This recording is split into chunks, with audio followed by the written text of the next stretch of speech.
In the last episode, we covered the main ways to kill your opponent in lane. Now let's look at getting fed out of lane. A something out of nothing roam, or a cheese roam, is when you try and create a play by roaming randomly. You're essentially banking on the enemy not having a ward and your laner not calling you missing. No half-decent player is going to die to a cheese roam. It will probably work in gold and below, but it's not a good habit to get into because you're just going to get wrecked when you get high elo. Alternatively to the garbage roam, one of the two effective roams is the bread and butter roam. This is the one where you push a wave into the enemy turret, and then roam to that lane and dive as soon as the minions hit the turret. This gives them nowhere to run, because the creeps can tank the turret. If you're winning your lane, the bread and butter roam is a way to extend your influence to other lanes without losing too much CS from your own lane. By pushing your wave into the enemy turret and immediately roaming, it puts the enemy into a lose-lose situation.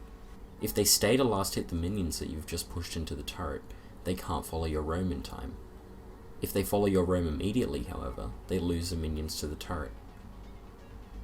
The bread and butter roam, however, requires quite a bit of planning and communication with your team to sync up for the dive, but it's extremely potent in competitive play.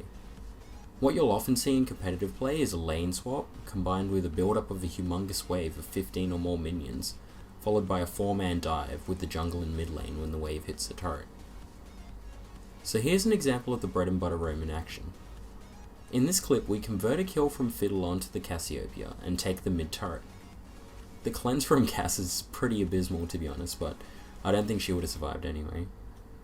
And I notice that the Aurelia is pushing up towards the top tower, and since their mid lane is dead, I can take a free bread and butter roam to the top turret. Since I don't have Tibbers, I can't afford to miss either of my abilities, and I want Vlad to preemptively pull so I can stun him.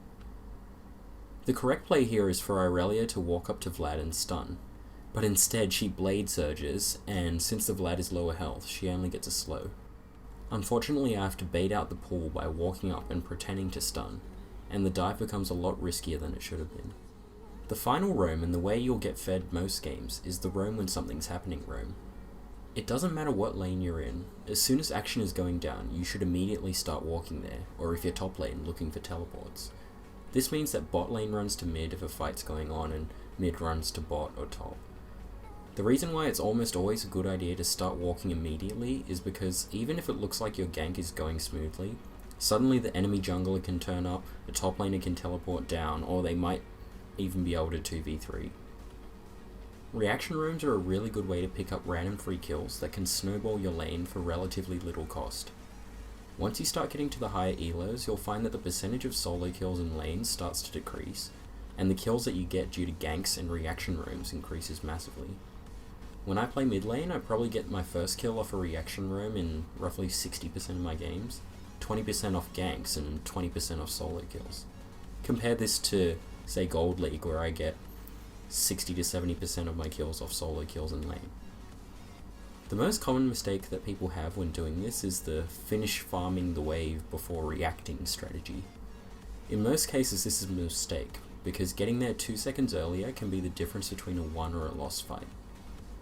So here's an example of the react when something's happening roam, with the most common mistake in action.